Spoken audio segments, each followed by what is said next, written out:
I mean, it doesn't get much uglier than that, frankly. Continue. Well, I think that the reality is that when you've got 75% of the most vulnerable kids on antipsychotic medications, you know that there's some kind of trial going on. They're dumbing down people. And frankly, this is what we're putting another, 10 million or so kids who are diagnosed as, quote, bipolar disorder. That's the exact class of drugs that kids are being put on. And so, it's really an ugly thing, and it's only made uglier by the fact that our tax dollars are supporting it. In Florida, for example, that 75% of the foster kids that I was mentioning to you, I think it's 55 to 58% of those are being paid for by Medicare. So it's a ridiculous, heinous situation. Now, when you talk about 75% in some states, the national average, at least when I made Endgame 2 years ago, was 69% of the nation's foster children are on psychotropics. And you're right that even then, I saw the number of 80%, approaching 80%, being on the drugs in some states. And they did a study in Texas, and we even have some committee hearing clips in Endgame, where the state psychiatrist says, well, it's eugenics. They have bad gene pools. Is why we're putting upwards of 70% in the case of Texas on them. But as you said, some states even higher. I mean, just let that sink in for the listeners out there. 75% of foster children on psychotropics and antipsychotics, but don't stop there. The Texas report from WOAI TV in San Antonio, itself from the state's own numbers, said they're on an average of 7 drugs. And there were medical doctors on the TV program that we play clips of here saying they would see a healthy kid at, say, 3 years old that got grabbed by foster parents, by the system. And they'd see him 5 years later in a wheelchair, totally retarded, not even able to speak. So they are murdering these children with the drugs. And you're talking about what conventional journalists are reporting, Alex, and so that makes it even more shocking because we know that there's this one hand feeds the other kind of attitude in the mainstream media. I mean, one of the guys in my film, Robert Whitaker, a former science journalist who basically is, he's almost blackballed. He almost can't find a job in conventional journalism anymore because he co-wrote a series on psychiatric research for the Boston Globe.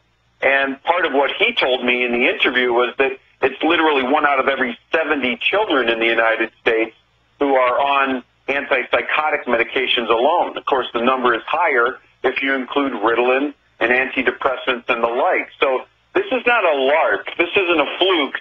This is something, as you say, that the medical doctors and the medical establishment sure as hell know what they're doing, and it's been going on now pretty ardently since about 1970.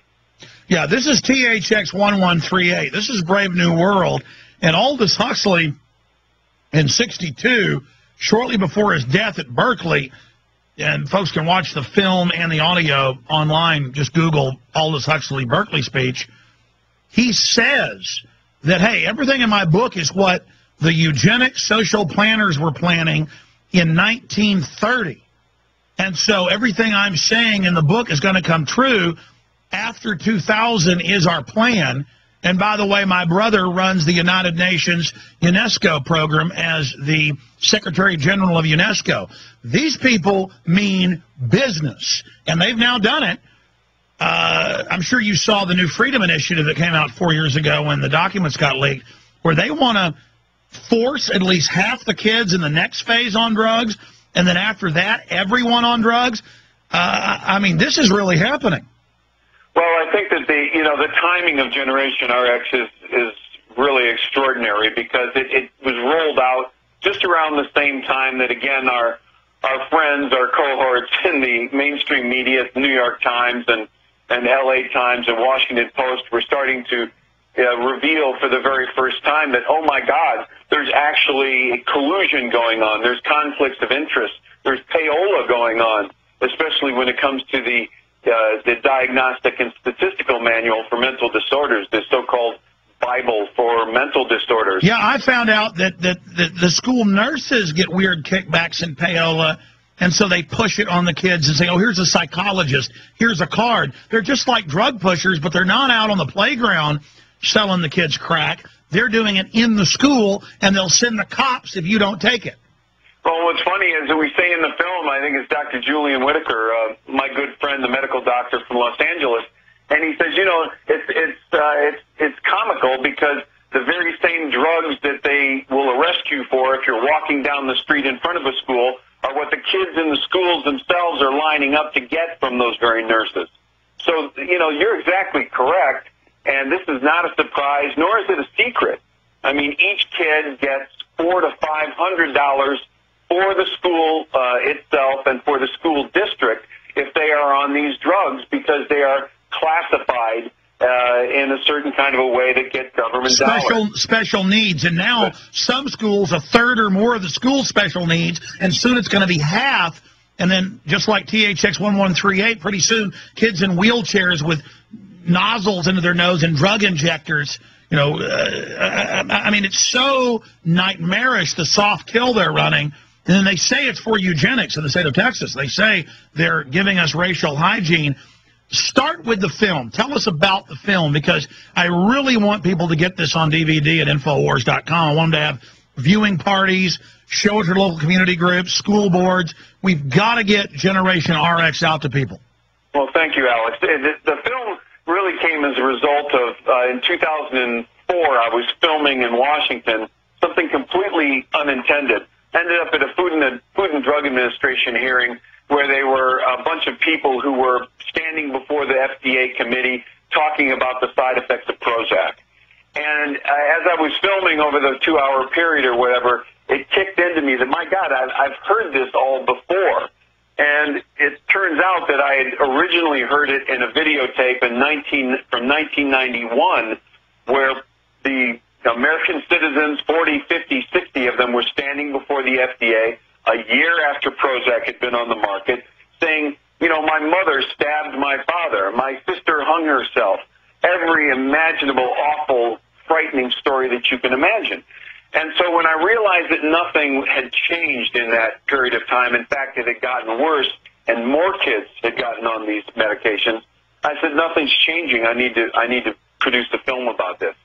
And so I got started on that path and really, you know, uncovered all of the collusion and certainly all the negligent and I say criminal behavior at the Food and Drug Administration, where, of course, corruption is so endemic as it's always been. But people like Thomas Loughran at the FDA, who's the head of their psychopharmacology division, and who approved Zoloft for children. And Michael R. Taylor, who's back from Monsanto after a gig at the FDA in the early 1990s when I interviewed him, and who also tried to eliminate dietary supplements. And Robert Temple, another FDA official. So all of these men banding together with the pharmaceutical companies to cover up the side effects and basically to implement their dastardly intentions on our kids. And That's boy, really it's been a devastating black op. And they have death education, teach them how to commit suicide. Those numbers explode. Look at your young men fighting.